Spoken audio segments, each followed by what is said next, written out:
Glória a Deus, irmãos. Irmãos, eu vim para cá, para a igreja, até alegre.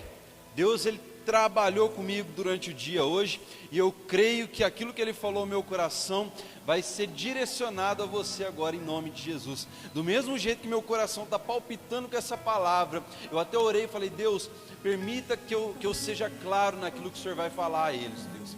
Permita que alcance o coração de cada pessoa naquilo que elas precisam. E eu acredito, irmão, que depois desses 20 minutinhos aí que a gente vai fazer aqui, você vai finalizar o seu dia de uma forma tremenda. Você vai iniciar o seu dia amanhã com o pé direito, lembrando da palavra de Deus. A Bíblia diz que nós temos que nos lembrar daquilo que nos traz esperança. Se apegue naquilo que te traz esperança. E essa palavra de hoje vai ser uma. Mas pastor, eu não tenho problema na vida emocional. Deixa eu te falar uma coisa. Quem não tem, por exemplo, quem não tem ansiedade hoje?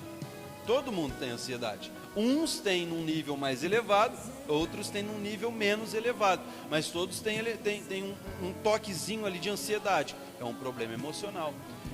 Quem não tem, por exemplo, ciúmes? Todo mundo tem um pinguinho que seja de ciúmes. Ah, pastor, não tem. Larga a mão, irmão. Todos nós temos um pinguinho que seja de ciúmes. Então, é uma pendência para o lado emocional. E eu quero, irmão, tratar isso com você hoje. Eu não vou dizer que depois desse vídeo você vai parar de ter ciúmes. Eu não vou dizer que depois desse vídeo você vai parar de ter ansiedade. Não vou dizer que você vai abandonar todos os problemas emocionais. Muito embora essa vai ser a minha oração. Mas a minha principal oração aqui, o carro-chefe do que eu vou tratar com você na hora de orar, vai ser para que você tenha controle sobre aquilo que está sobre a tua vida. A Bíblia diz lá, o apóstolo Pedro, ele fala numa das epístolas dele, que aquilo que nos controla, aquilo que nos domina, nós nos tornamos escravos daquilo. Então, eu posso ter um pouquinho ali de ciúmes? Posso, mas aquilo não pode te dominar. Eu posso ter um pouquinho de ansiedade? Pode, mas aquilo não pode te dominar. Você não pode se tornar escravo daquilo. Abra a sua Bíblia lá em Eclesiastes, capítulo 10. Eclesiastes, capítulo 10, em nome de Jesus. Deixa eu abrir aqui. Aleluia. Se tiver, como teve na terça, foi na terça ou foi ontem que teve um problema no áudio? Foi na terça-feira, né? Se tiver como na terça-feira algum probleminha no áudio, qualquer coisa, comenta aí, porque a nossa responsável pelo setor de mídias aqui da igreja está bem atrás desse celular, está cuidando de tudo para que não aconteça como aconteceu naquele dia. Fiquei uns 10 minutos falando ali e na hora que eu fui ver não tinha saído nada, né? Abre aí, Eclesiastes. Se você achar o Salmo, ele fica em seguida, depois vem Provérbios e depois de Provérbios vem Eclesiastes.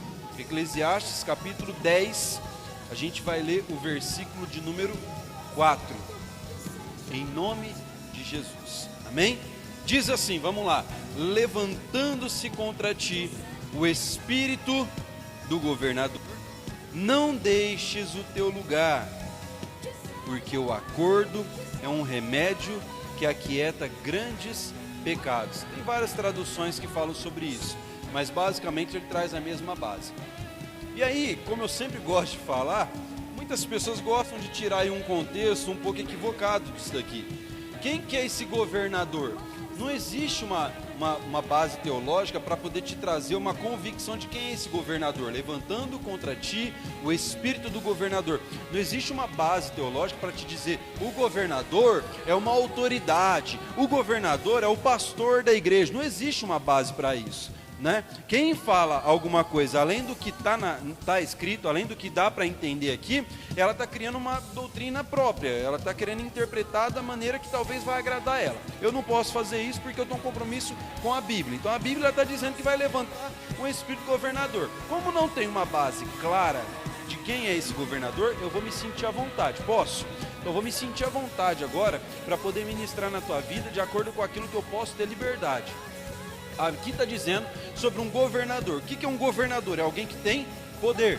Aí a Bíblia está dizendo: levantando contra ti o espírito do governador, não deixes o teu lugar, não saia do seu posto. O que tem acontecido hoje, irmãos? Existe um poder, existe um gigante, existe uma autoridade dentro de nós que tem nos levado a sair do nosso posicionamento correto. E eu posso colocar um nome nesse governador, que é emoções. Existem emoções que se levantam contra a nossa vida com um único intuito, um único propósito: me tirar do centro da vontade de Deus. Me fazer sair ou deixar de fazer aquilo que eu deveria estar fazendo. Eu não posso sair, irmão, por questões emocionais. É por isso que o apóstolo Paulo fala que o nosso culto a Deus ele tem que ser um culto racional.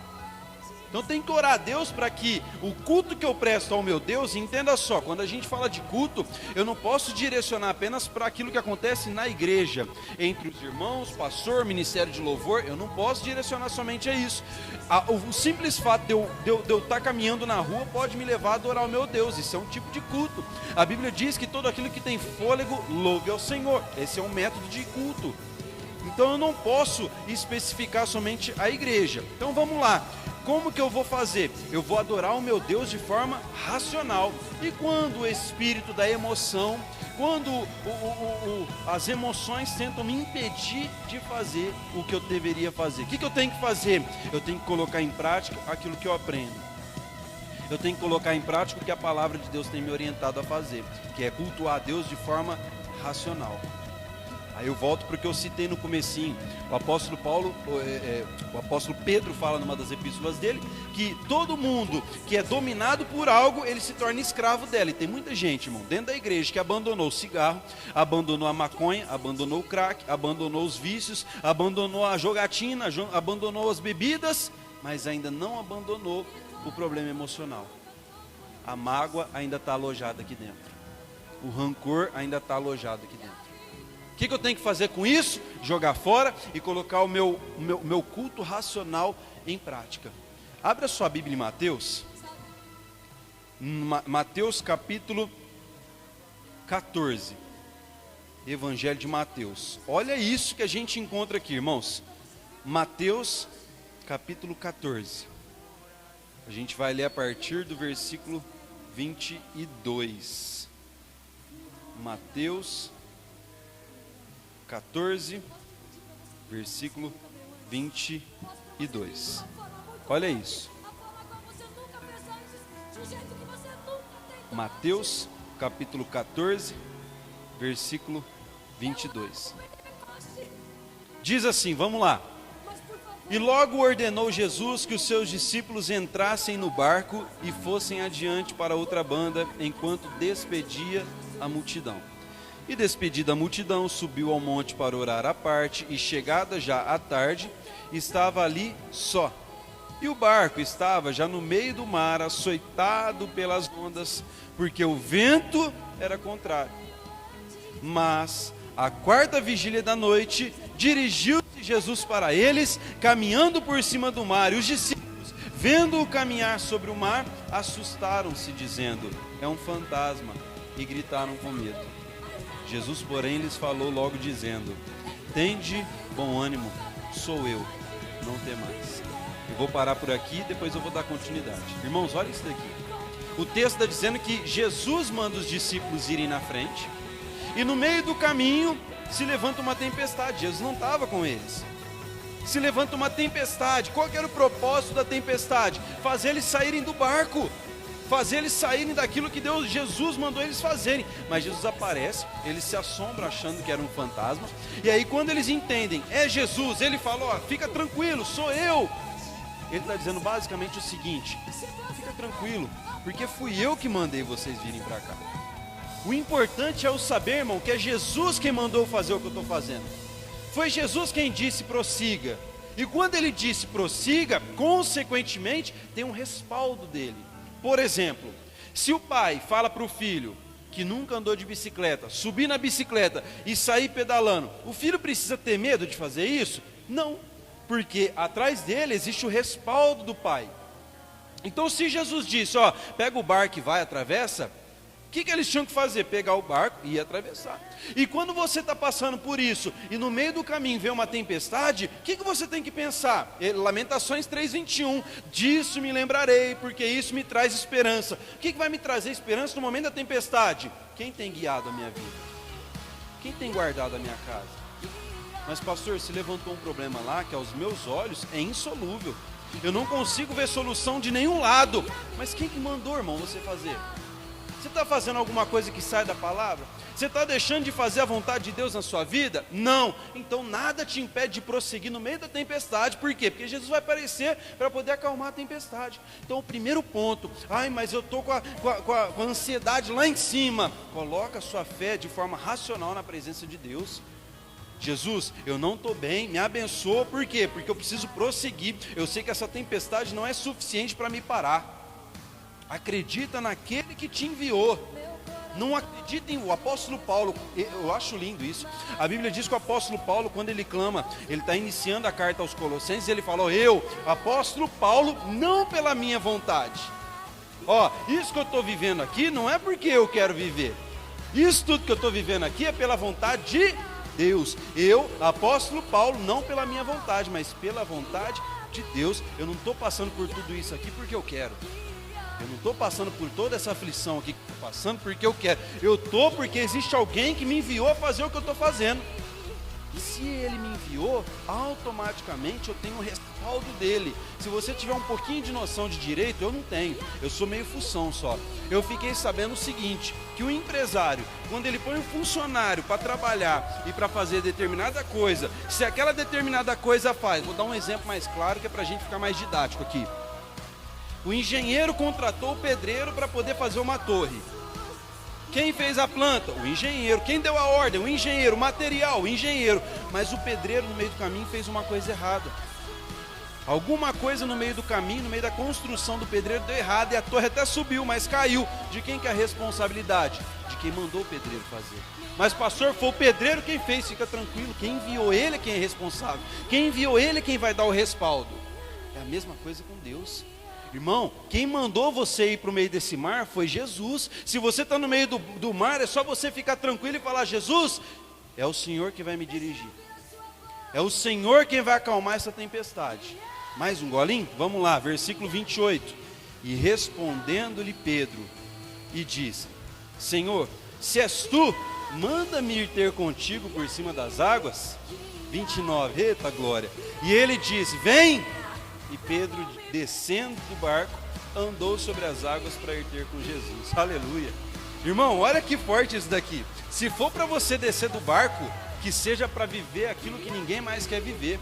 Porque é lindo demais todo mundo sair criticando Pedro e falar assim: Pedro, você está fazendo o que não deve. Pedro, você é hiperativo, você está isso, você está aquilo. Mas ninguém teve a ousadia que o apóstolo Pedro teve. Ninguém se levantou e disse: Jesus, eu quero ir aí andar contigo, a não ser Pedro. Se for para você descer do barco, que seja para ver o sobrenatural de Deus. Se for para você descer do barco, que seja para viver aquilo que mais ninguém quer viver. Aquilo que todo mundo está aceitando viver. Já acabou a tempestade, está tudo certo aqui.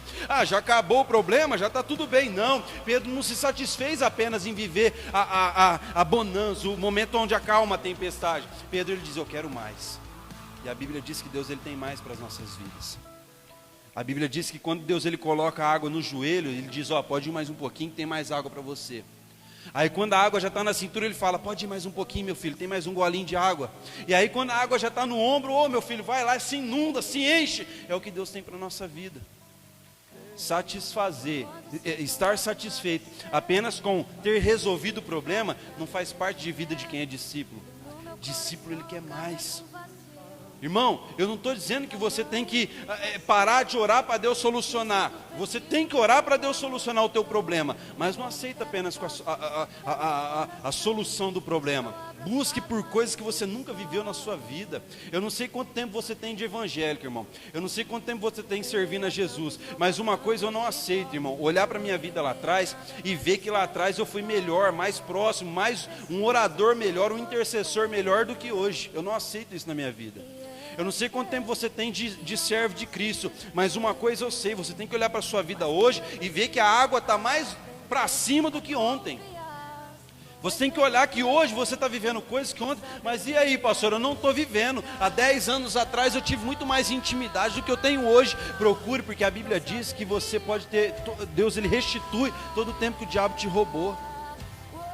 Você entra lá na terra do gigante, no espaço dele, você amarra ele e toma tudo que ele tomou da sua vida. Foi tempo? Deus, ele te dá tempo, irmão. Eu conheço pessoas que olharam para a sua vida e falaram assim: ah, já foi o tempo, não posso mais. E dentro de 5 anos, pouco tempo, ele conseguiu ter tudo aquilo que dentro de 20 anos o diabo roubou da vida dele. É só você tomar posse, irmão. É só você falar: Jesus, eu tudo bem, a bonança aqui, ó, já teve, a tempestade se acalmou, mas eu quero mais. Mas ninguém aqui está falando que quer descer sobre as águas. E não importa o que eles querem, o que importa é o que eu quero. Se for para você descer do barco, que seja para você descer para viver o sobrenatural de Deus sobre a tua vida, irmão. Glória a Deus.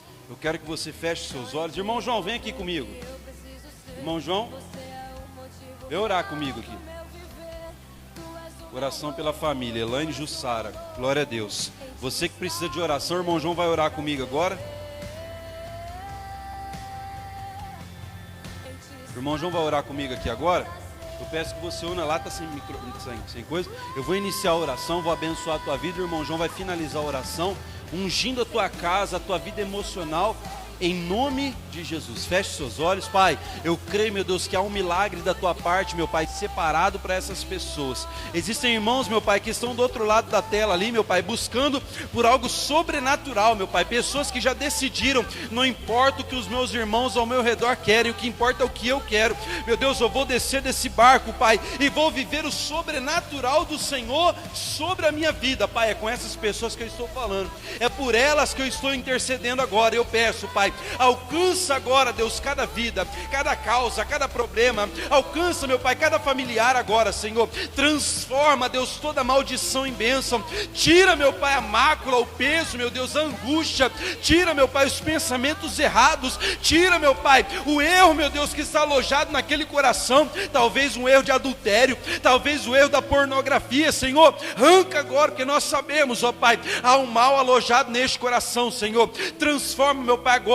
Todo mal será transformado, Deus. Eu creio, meu Deus, nós levantamos a voz e declaramos agora: esse demônio, Deus, que tem investido contra essa casa, que tem colocado a maldita depressão, que tem colocado a ansiedade, que tem colocado a síndrome do pânico, ouça-nos agora, demônio. Pega tudo que é seu, pega toda a sua maldição e bate em retirada, vai embora, em nome de Jesus.